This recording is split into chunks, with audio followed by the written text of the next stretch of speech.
नीतिमंत श्रीमंती असावी असं ते ऋषी म्हणतात.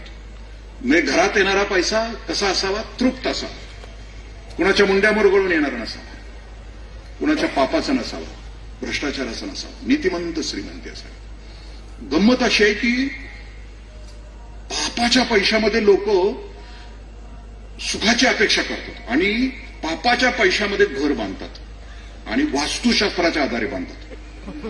पैसा पापाचा आणि घर वास्तुशास्त्रानं बांधायचं, म्हणजे घर शांत असावं. हे शक्य आहे का? म्हणजे एखाद्या मटण शॉपला अहिंसा मटण शॉप नाव दिल्यासारखं आहे ना.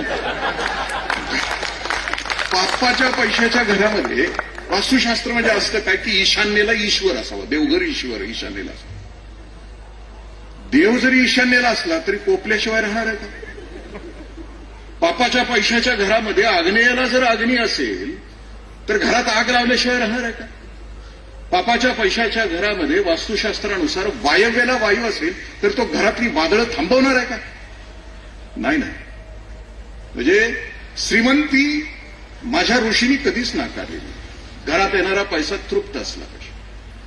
दुसरा तपश्चर्येचा असला पाहिजे, लॉटरीचा असता कामा नये. तृप्ताम तर्पयंतीम ज्वलंत असं म्हणतात. आणि ज्वलंत झरा असला पाहिजे, कष्टाचा असला पाहिजे. कारण लक्ष्मी घरात आली तर घरामध्ये समाधान आणि सुख देते. पापाच्या पैशाला ऋषी असं म्हणतात की ती अवदस आहे. ती आमच्या घरामध्ये आली दिसेल श्रीमंती, तथाकथित संपोगिरी दिसेल पण उद्ध्वस्त झालेली असेल.